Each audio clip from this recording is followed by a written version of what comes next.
Hello students, today's topic is planning. Planning is a very important topic for you. See, when our class was going on, we have done basics of management. Okay, in that basics of management, there was one very important part, that is function of management. Okay, function of management is like this. See, the management function can be broadly classified under two basic categories. One is operative function. These are managerial function. See, these operative functions are nothing but 5 major operative departments of an organization: purchasing, production, marketing, finance, and HR. 5 major operative departments. And this managerial function starts with planning, then comes organizing, then staffing, then directing, motivating, coordinating, controlling, innovating, communicating, and representation. So these are 10 important managerial functions done by management. Now see, if you look at the managerial function, it starts with the process of planning.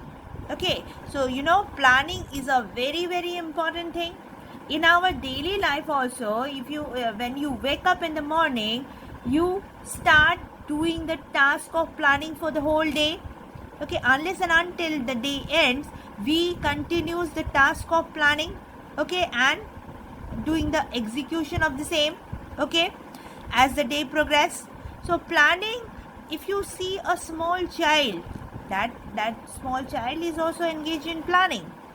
If you see like a big business tycoon, also engaged in the task of planning. Okay, so planning is a first and foremost function done by management people. Okay, let us now start. Planning is one of the fundamental function of management. The main purpose of planning is to determine the future course of action for achieving the desired result. Definitely, planning means what? Chalking out future course of action. Means what we will do in future, we are deciding beforehand. So chalking out future course of action is called as planning. Okay, so why we are doing the planning?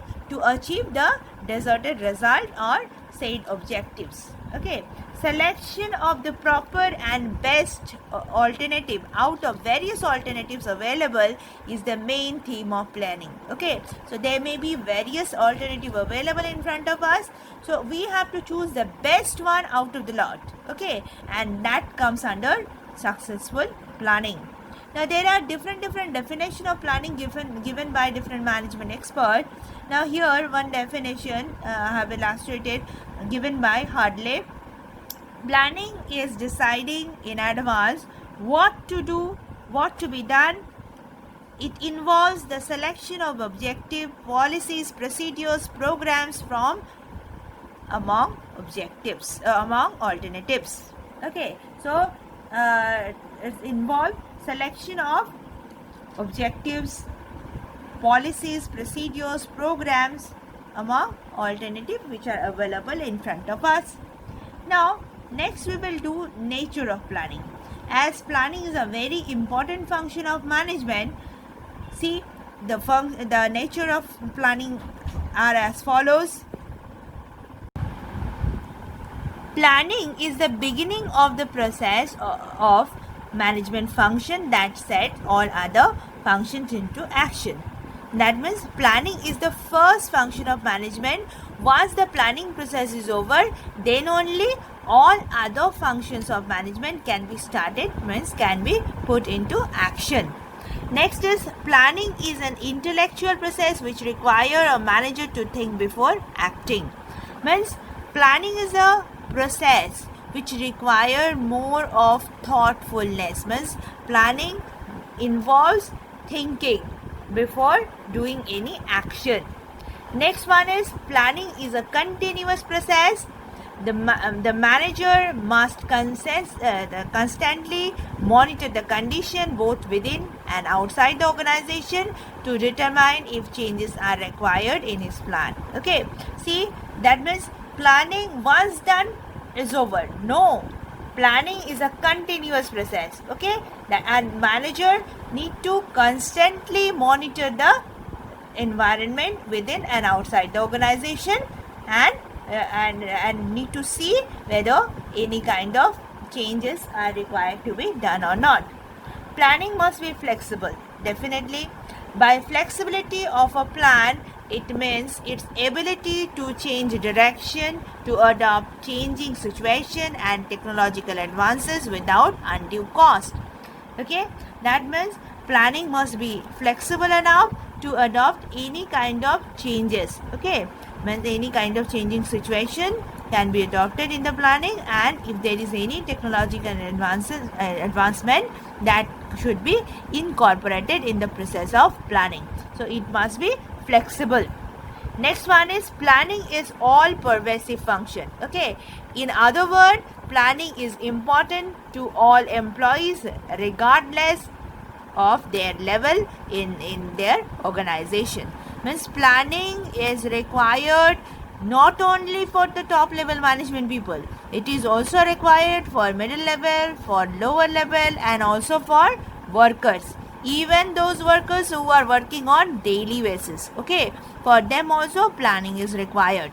So this is that's why it is called as all pervasive function, because in spite of that designation, in spite of their level of management, each and every person involved in an organization need to do their own planning. Okay, so this is called as all pervasive in nature. Next we will start with types of planning. Very important part. Planning is a process which passes through different stages before it finalized.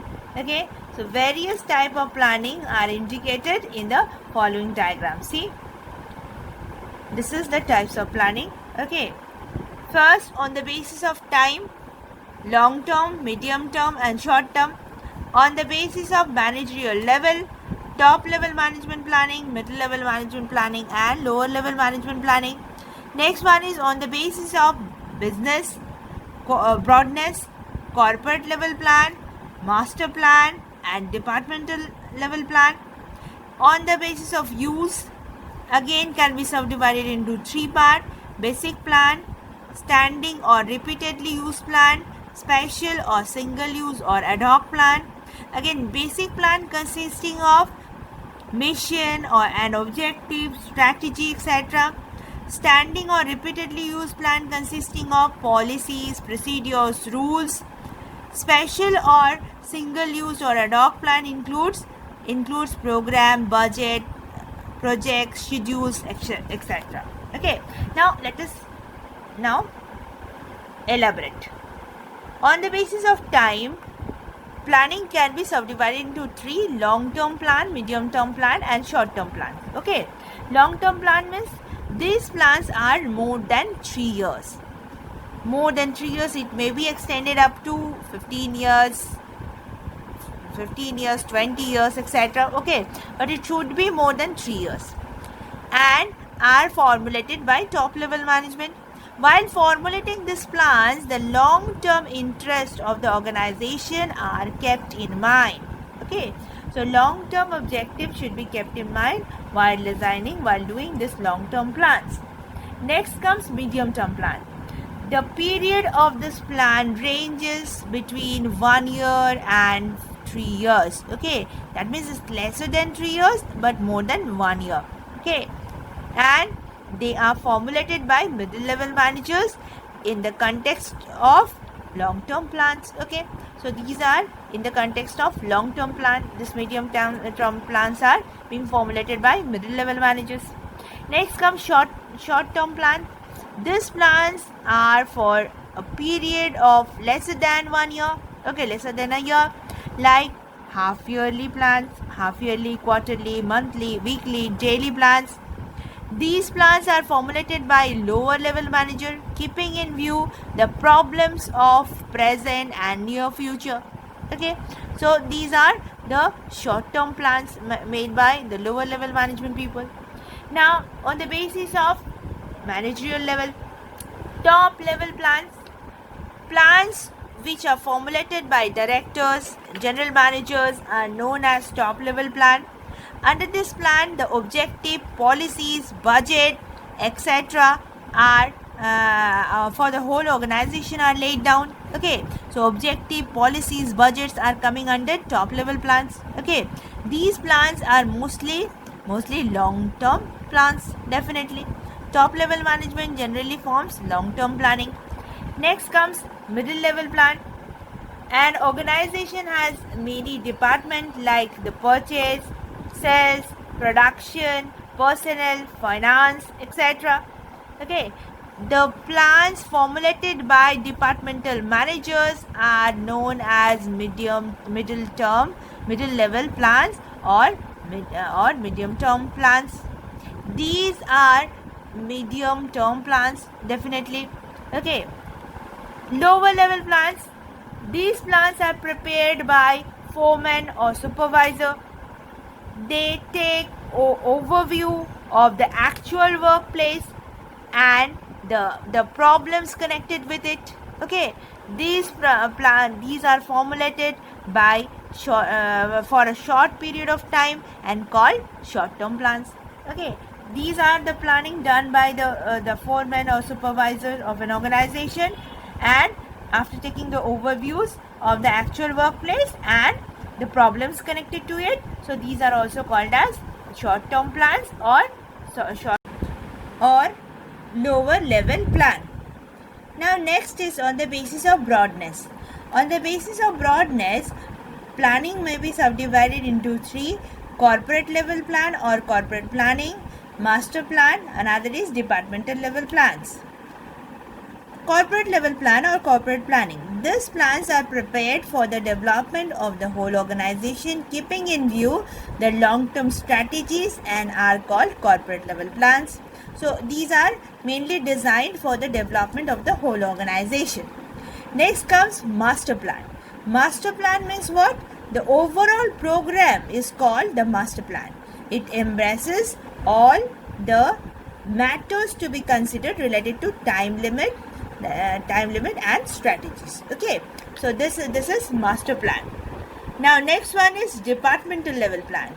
All those plans which are prepared by various departments, keeping in view their immediate and near future and the likely problems, are called departmental level plans. Okay, so departmental level plans prepared by different departments, okay, of the organization, keeping in view their immediate and near future and also the problems that can arise in future days, okay, called as departmental level plan. Now on the basis of use, basic plans, standing plans, and another is special or single use or ad hoc plan. Basic plan. Objective and strategies are basic or primary plans. Okay, so what is objectives and strategies are called as basic plans. Those are essential for any type of planning and operation. Okay, so this basic plans means objective and strategies are essential for any kind of functioning of the organization, means any kind of other plannings and operation, these basic plans are required. Okay, so this is called as basic plan. Next is what? Next is standing plan. Standing plan refers to such one which is used in a recurring way, that is policies, procedures, rules. Okay, these are such a planning which are used in recurring way for various purposes in an organization. Okay, so this is called as standing plan. Next one is special or single use or ad hoc plan. Some plans are formulated for one time use only. That particular plan become useless after the completion of that particular purpose. See, this particular plans are being formulated for a particular purpose. Once that purpose is over, that particular ad hoc plan will be exhausted. Such like budgeting. Budget made for a particular purpose, particular event, Once that event is over, that budget is of no use. Okay, so these are called as special use or single use plan or ad hoc plan. Okay, see here, it's clearly given over here. See here, basic plans, mission, objectives, strategies are coming under basic plans.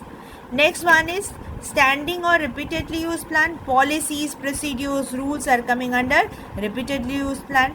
And special or single use or ad hoc plan is program, budget, projects, schedules. Okay, these are coming under one time use or ad hoc plans or single use plan. Okay, next we will start with our next part, that is planning process or steps involved in planning. Okay, now planning is the first and most important function of management.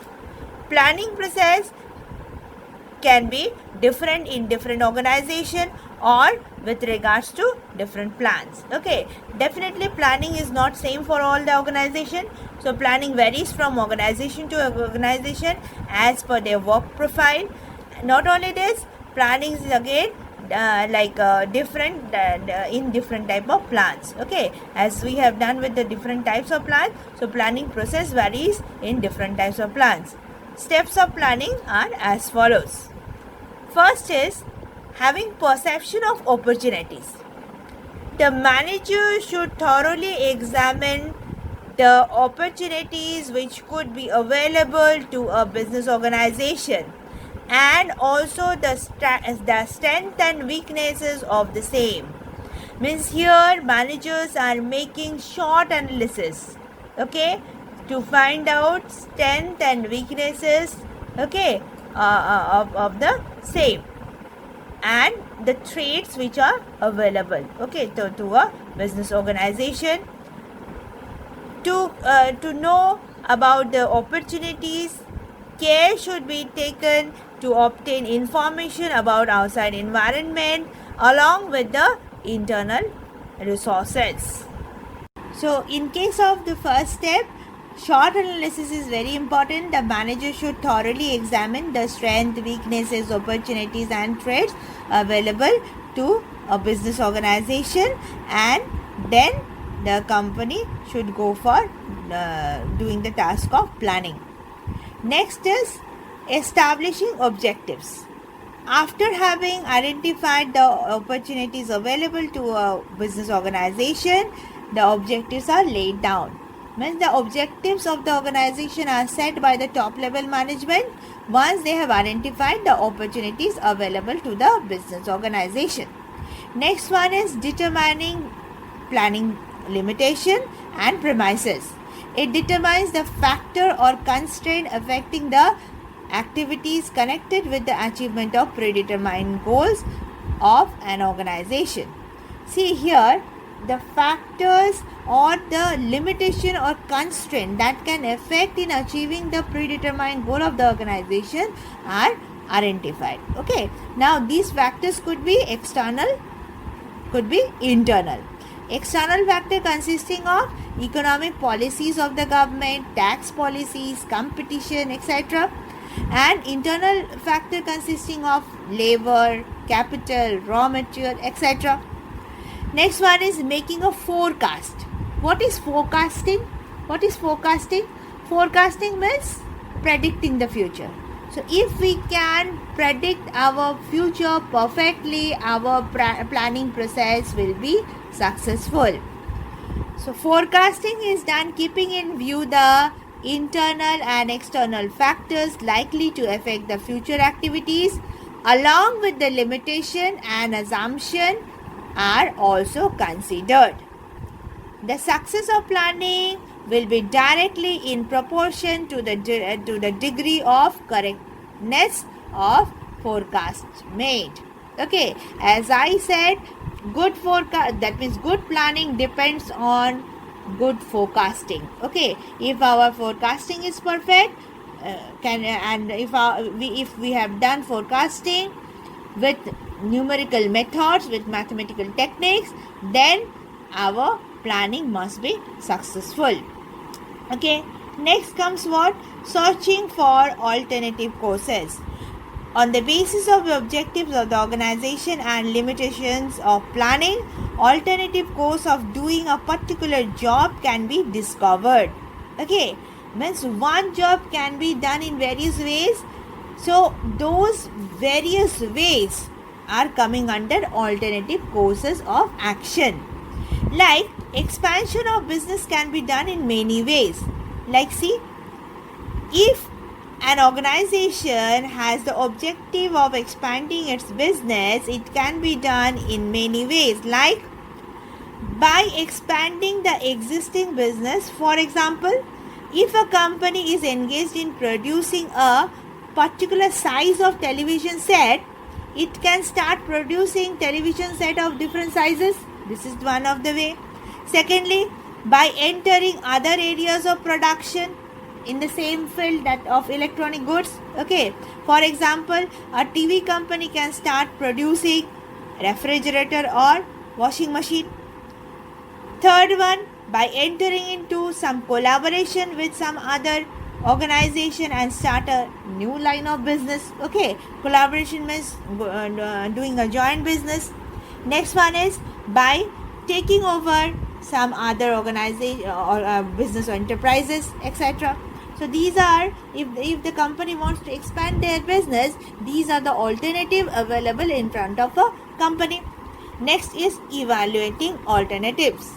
All those alternative courses which are up to the expectation of minimum preliminary criteria are selected for intensive study. Intensive study means detailed study.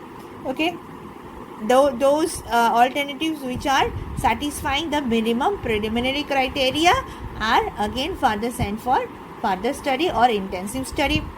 Then the merits and demerits of alternatives are evaluated properly to select the best one. Okay, so this is done under evaluating alternatives. Now selecting the best alternative.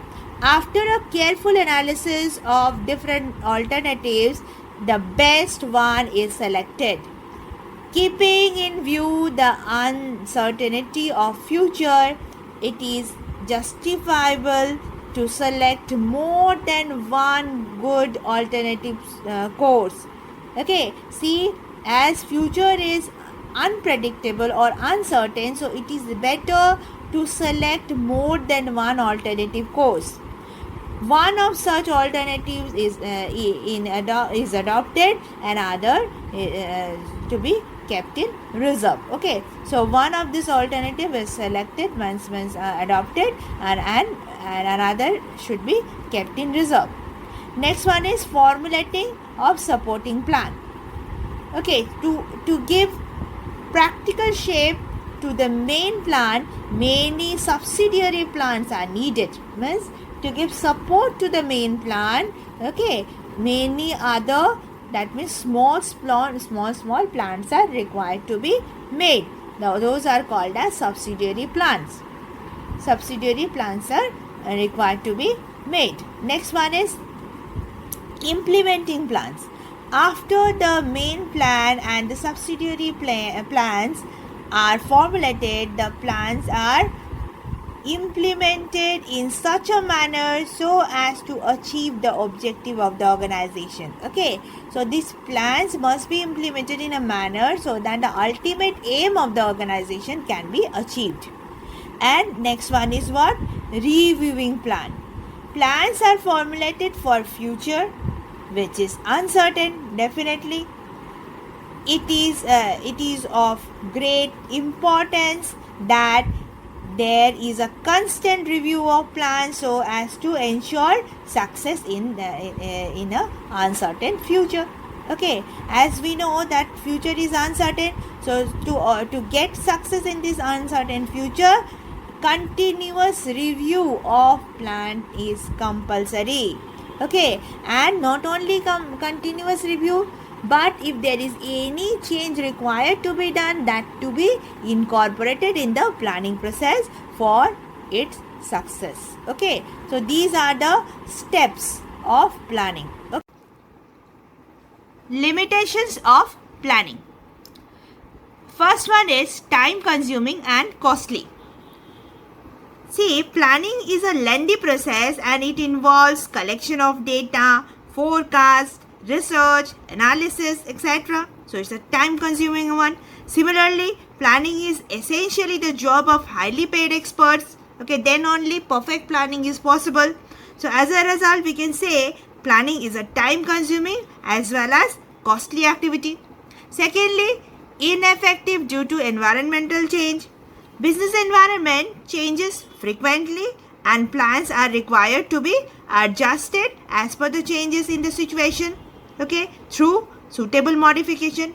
However, such modification creates a number of problems. Such adjustment in the operational plan are always costly and time consuming. Understood? That means all the time it is not possible to incorporate all the changes which are happening in our planning process. Understood? So that's why ineffectiveness due to environmental change. Next one is dangers of unreliable data. Planning needs accurate data from internal and external sources. The quality of planning depends on such accurate feedback. If the information supplied by various departments is unreliable, the planning process will be adversely affected. Planning based on incomplete information may prove even more dangerous. Okay, so if data are not reliable, then whatever planning based on unreliable data are considered to be more dangerous or detrimental for the company. Next is encroachment on individual freedom and initiative. Planning is a centralized process. At the lower level, plans are to be executed as per the direction given by the top level management people. Okay, so this affects the individual freedom and initiative at the lower level. Okay, so that means they are not been given enough freedom to do their work of their own. Means they have to follow the instruction and direction given by the top level management people as per the plan made by them. Next one is delays action.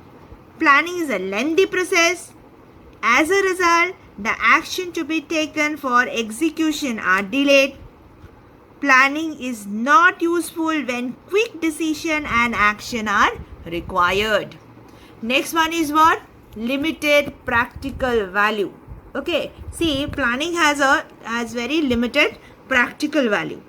See, it is argued that planning is too theoretical.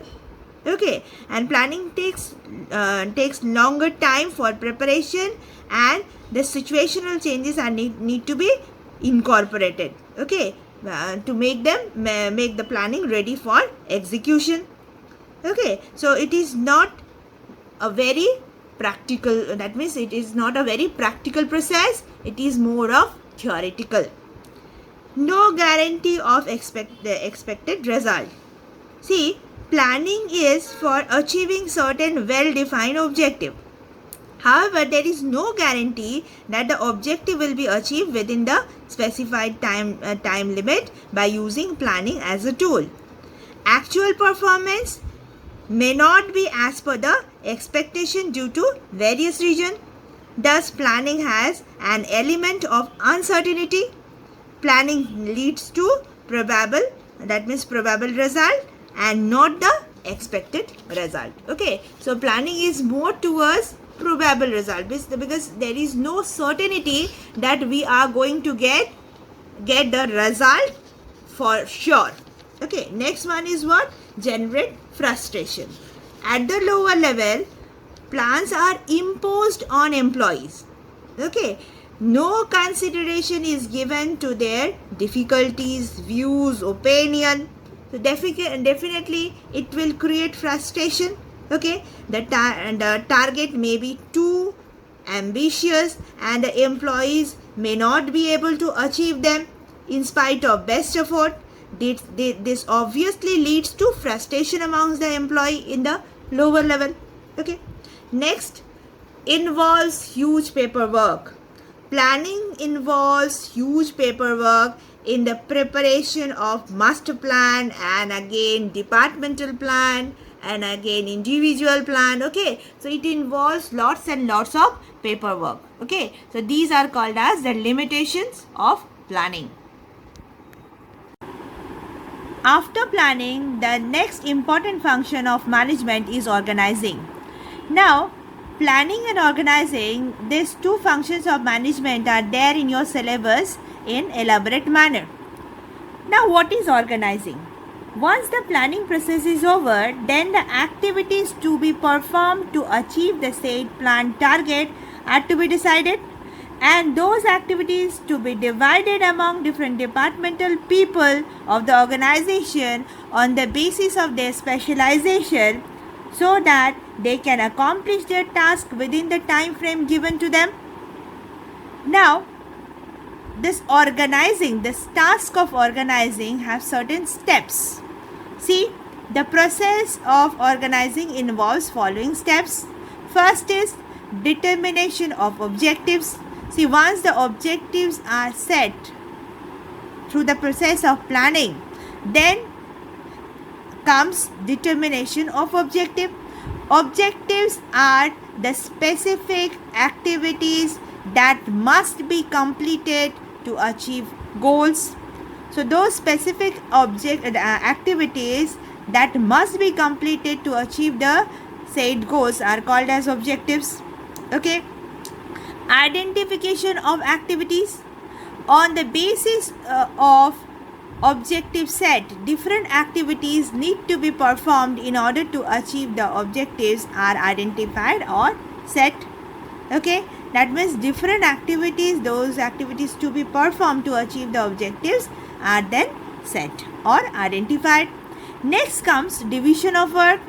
Dividing the activities on the basis of their specialization, following the 4 models of departmentalization: functional model, geographical, product and customer. See, this departmentalization is there in my notes. Please go through once. Okay, so next comes dividing the activities. Okay, deciding the activities is the second step. Then dividing the activities on the basis of the specialization of people is coming under third step. Next is assignment of duties.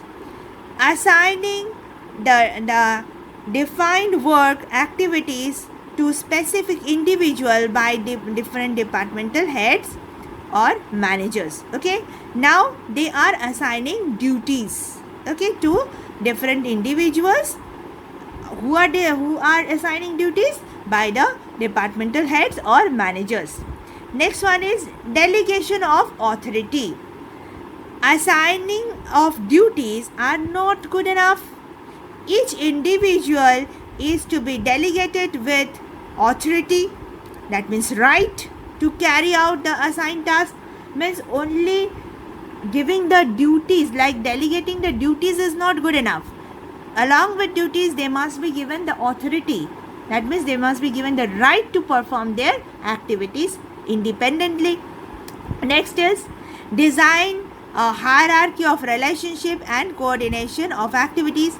A manager should determine the vertical, that means decision making, and horizontal, that means coordinating relationship of the organization as a whole. This is the last step of organization process. Okay, see, this designing a hierarchy of relationship depends on different organizational structures. Okay, so now we will start discussion on organizational structures. Okay, so these are the steps of organizing. So let us now start with organization structure. Organization structure. Forms of organization structure. Organization structure refer to the level of management and division of responsibility within an organization.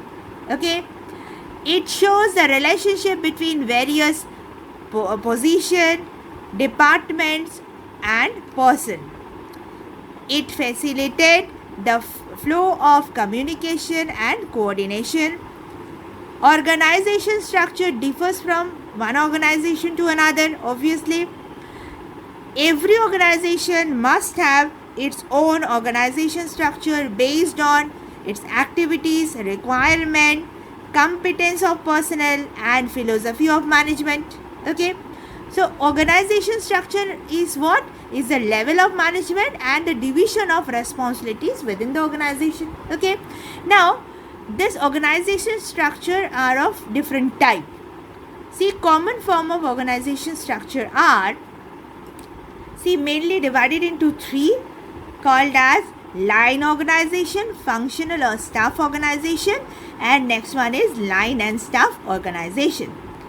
Now there are three more forms. Okay, those are not very common. Okay, but now you can find this kind of organization structure in almost every organization, but not very common. That is called, those are called as project organization, matrix organization, and committee form of organization. Okay, these are very specific, and these organization structures are made for specific purposes. Once the purpose is over, these organization structures are dissolved. Okay, now let us start with the line organization. Okay, line organization, it is the oldest and simple organization structure. Okay, see, this line organization is the oldest one and a simple form of organization. Okay, now in this kind of structure, every manager exercises a direct authority over his subordinate, who in turn directly report to their respective superior. Okay, see here, managers, that means managers are giving directives to their junior directly, and in turn their juniors, means their subordinates, are reporting to their managers or reporting to their heads directly. Okay, see, it's a very straightforward structure. Okay, very simple, very straightforward structure. Okay, now let us discuss the feature of line organization. First is, it comprises direct vertical relationship. Authority flows from top to bottom. Each position enjoys general authority over all the lower position in the hierarchy. The principle of unity of command and scalar principle are followed. Unity of command principle is what? One person being commanded by single superior only. This is unity of command. Another is scalar chain principle, means each and every person in the organization must know their own position in the chain of the organization. Okay, this is called as scalar chain principle, means they must be knowing their position in the organization. Okay, so these two principles are followed here. Responsibilities goes upward. There are no staff specialists. Okay, see, in this organization structure is a very simple one, so there is no staff specialist in this particular organization structure. Okay, now come to advantages of line organization. Okay, as I said, it is simple to work. Okay, it makes for unity of command and also conform to scalar principle of organization. It is stable. It is not expensive because no staff personnel are involved. Staff personnel means specialized people are involved. As there is no specialized people are involved, that means we cannot spend more on recruitment of employee, on selection process of employee. Okay, so it is less expensive. It promote prompt decision making, easy to control as the manager have direct control over their subordinate. Communication is faster and easy as there is only vertical flow of communication. Okay, only vertical flow, there is no horizontal flow. Okay, now come to disadvantage. See, disadvantage of this line organization is what? It is rigid and inflexible. Okay, it is to some extent rigid and inflexible. It is likely to encourage favoritism. Okay, Sometimes it is encouraging favoritism, because that means the superior and subordinate are in direct touch. So sometimes it encourages favoritism. Lack of specialization, there is no specialized people in this structure. Manager might get overloaded with too many things to do at a time. Failure of one manager to take proper decision might affect the whole organization. Obviously, as is a one-man show kind of, okay, so if there is any failure on the part of decision making of one manager, it may affect the whole organization. Okay, it is not suitable for big organization due to lack of specialization. Okay, so however, line organization are suitable for small business where there are few subordinate, and organization where works are largely of routine nature and methods of operation are simple. Okay, so this is mainly suitable for small organization where there are very fewer subordinates and works are largely of routine kind of, and method of operation is very simple. See, the organization structure look like this. Managing director, under there are some manager, maybe production manager or some other manager. Then comes one superintendent, okay, below this manager. Then below superintendent there are foremen, okay, maybe 1 2 3 foremen, okay, of different shops. Okay, so this is a very simple organization structure. It's taking the shape of like a vertical line. Okay, and here the structure looks like this. This is called as line organization structure. Then comes what? Functional organization or staff organization. The organization is divided into a number of functional areas. Okay, see here, in case of staff organization or functional organization, you can see there are many specialized people working under different functional areas. Okay, that's why the organization is divided into a number of functional area. This organization has grouping of activity in accordance with the functions of an organization, such as production, marketing, finance, HR, and so on. Okay, see, these are grouping of activities on the basis of specialization. Okay, so this structure is a means of putting the specialist in the top position throughout the organization. Okay, so here the specialist people are to be kept at the top. Now come to the features of functional organization. As I said, in case of functional organization, specialized people are being given importance. Okay, the whole activities of the organization are divided into various functions in accordance with the type of work involved. That means whole activities are divided into various functions, okay, on the basis of the type of work or type of activity involved. Each functional area is put under the charge of one executive or specialist. So one specialist person is sitting at the top of every functional area. Okay, if anybody wants to take any decision related to a particular function, has to consult the functional specialist, definitely. Okay, any decision related to some specialized area must be taken consultation of the specialist of that area. Okay, specialists often operate with considerable independence. Okay, so they have, specialists will be given considerable independence to work independently. Now, advantages of the functional organization. It ensures division of work, division of labor, and specialization based on individual proficiency and specialized knowledge. Okay, so here division of work or division of labor done on the basis of individual proficiency or individual skill and specialized knowledge. Okay, the limitation of one man control under line organization are largely elevated here. Okay, so that is removed here. It ensures easy implementation and control of decision, definitely. It simplifies training,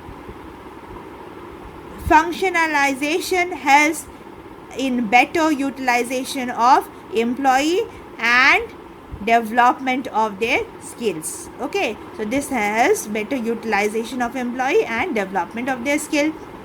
See, this is called as the structure. Okay, so you can see there are functional specialists sitting at the top. See, chief executive officer, under this work manager, then purchase manager, then personnel manager, then marketing manager, then finance manager, company secretary. These are the specialist people who are sitting at the top. Under this there are like non-specialist people, like there are superintendent under work manager. But any decision taken by the superintendent must take the advice, that means must take the must seek the advice of work manager. Any person taking decision under purchase manager must take the advice of purchase manager, because he is the specialized person sitting at the top. Okay, so this is called as functional organization structure. What are the disadvantage of functional organization? Over specialization and narrow viewpoint of key person can limit the organizational growth. Okay, sometimes they are narrowing the viewpoints. Okay, their viewpoint is very narrow, so it can again hamper the growth of the organization.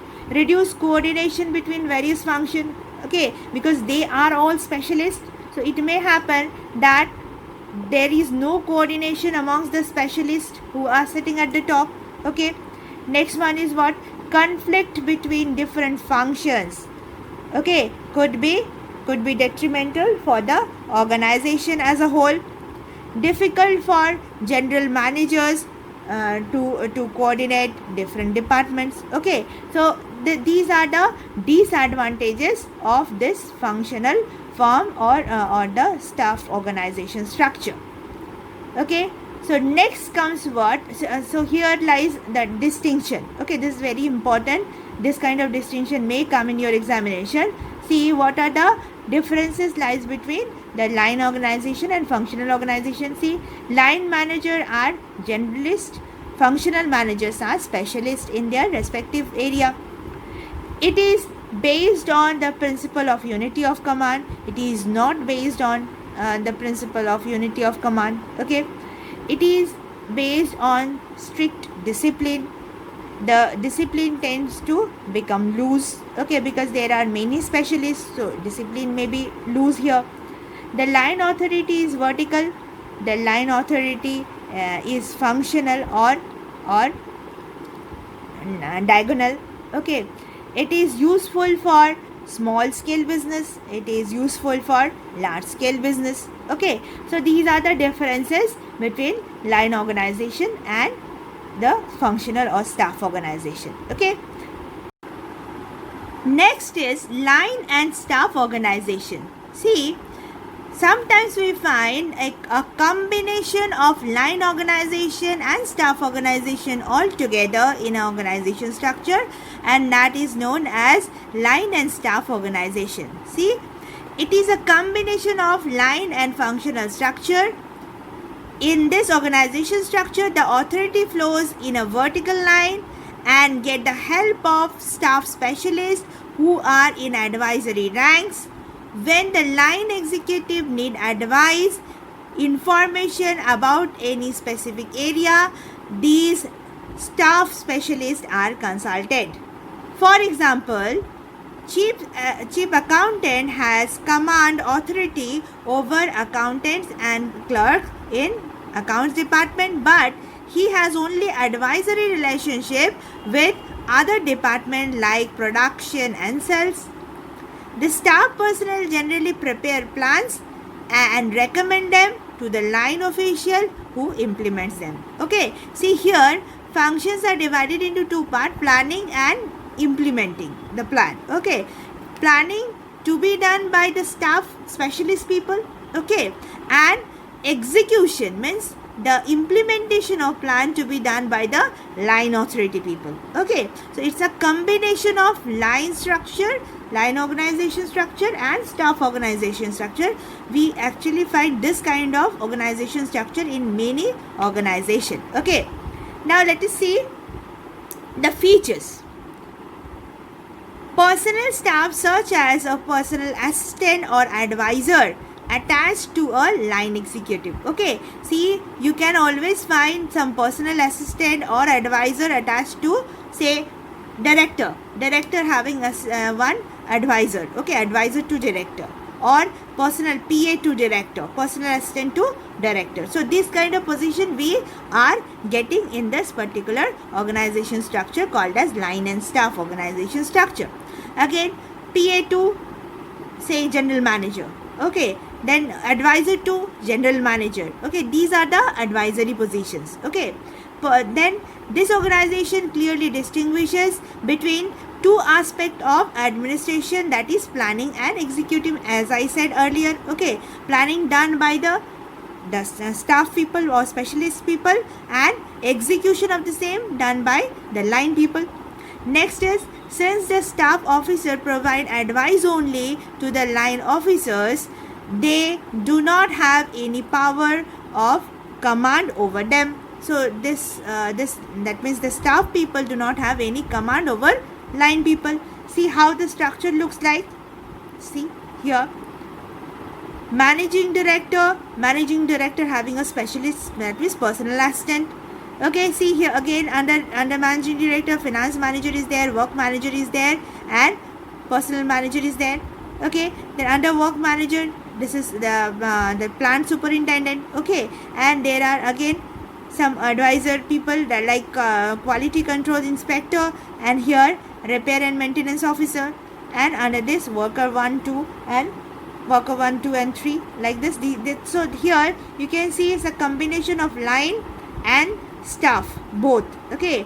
The staff people are giving advices to the line authority people, and line authority people are executing the same. Okay, now advantages. See, staff manager provides specialist advice which can improve quality of decision in various departments. The burden of line of officials is reduced, as the staff specialist look after the detailed analysis of each important activities. The principle of specialization is attained through the clear-cut demarcation between thinking and doing. Okay, so here see, thinking part is done by a person, that means a separate group, and doing part done by a separate group. Okay, so the advantages are specialization, expert advice, flexibility, better decision, reduction of burden, development of employee. Okay, so these are the advantage of line and staff organization structure. Now come to disadvantage of line and staff organization structure.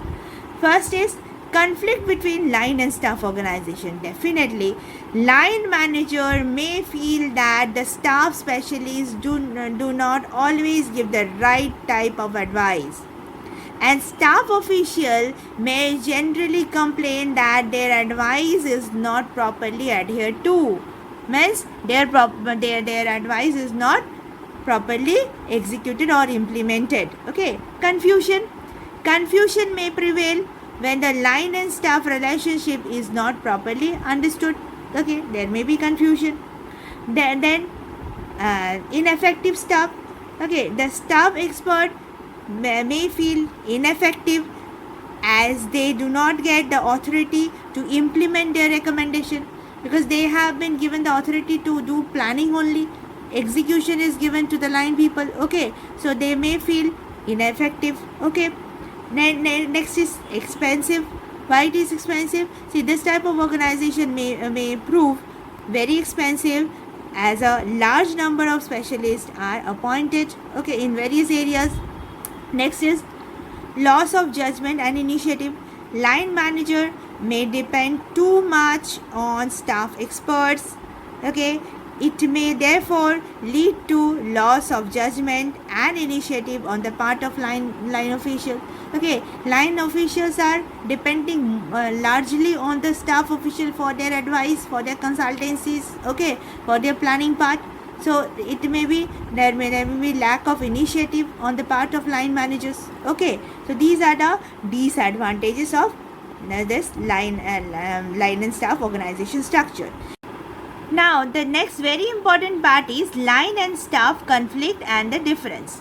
See, there are high chances of conflict between line people and staff people, as line people are thinking that they are important for the organization because they are the backbone, and staff people, they are thinking that they are giving important advices to the line people, so they are important for the organization. Okay, so because of this, conflict arises between line people and staff people. Let's see. Line and staff structure is based on the assumption that both will help and support each other, but often both try to dominate each other. This leads to numerous friction and jealousies. In this respect, the viewpoints of both line and staffs are as follows. See, line viewpoint. What line people are thinking? See, staff undermines line authority. Line people are thinking that staff undermines them. Staff thinks in vacuum. Staff steal credit. Staff fail to give sound advices. Staff fail to keep the line informed. Okay, these are the viewpoint of line. Now, staff viewpoint: lack of authority to command the subordinate. Okay, because they have not been given the authority to command the subordinate, which have been given to the line authority people only. Okay, so lack of authority to command the subordinate, resistant to change by the line, inability of the line to make proper use of staff people.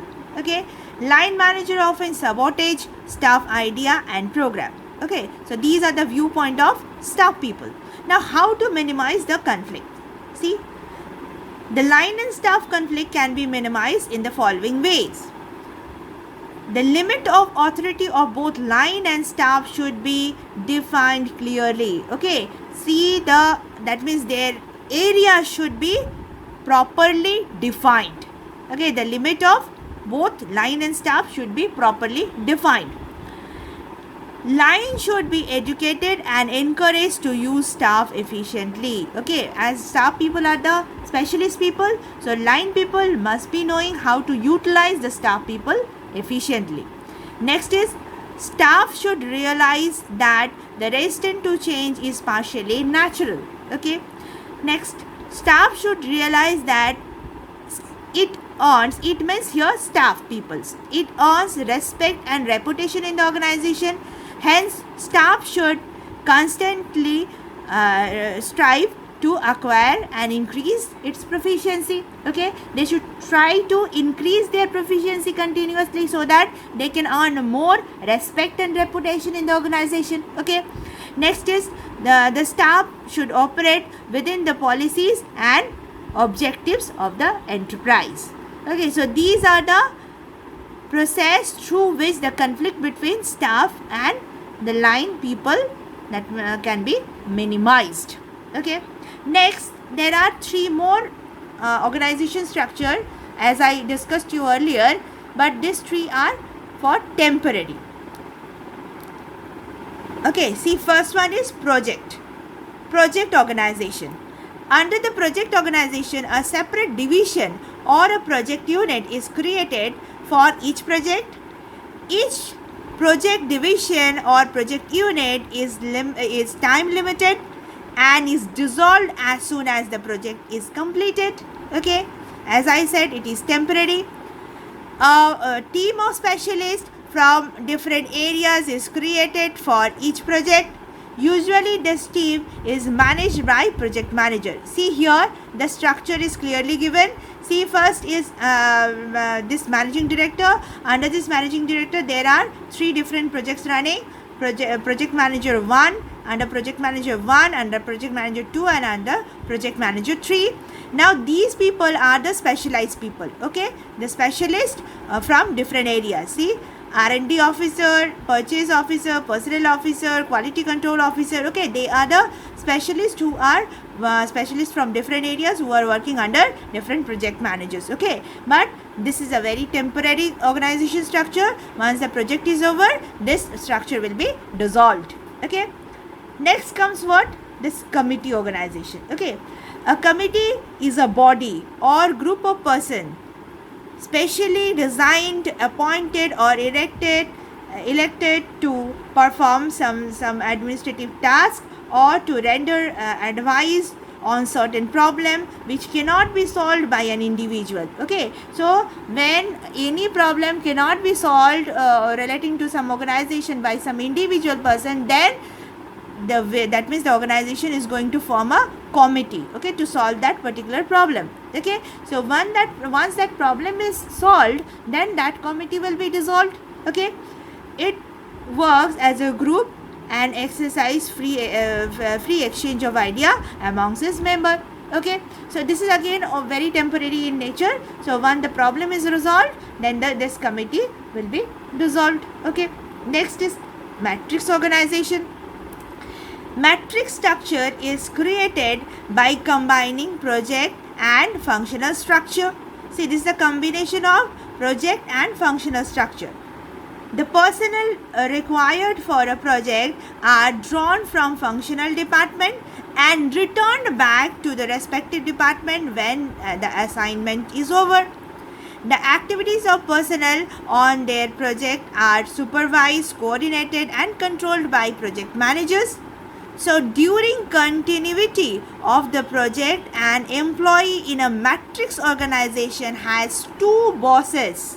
One, his permanent head of functional department, and second, his temporary head of the concerned department. Okay, see this matrix organization structure look like this. See this one. See, this is the matrix. See, this is just like a matrix form. See, here you can see one boss at the top. Okay, and these people are from various functional department. Okay, so they are having two bosses at a time. Okay, so see, it is suitable for electronics, advertising, aerospace, hospitals and other which require to handle small and large projects. Okay, so these are different organizational structure. Apart from this, there are a few more short notes coming from this area, like centralization, decentralization, span of management. Okay, so those things are given in my notes. You need to go through once. Thank you so much.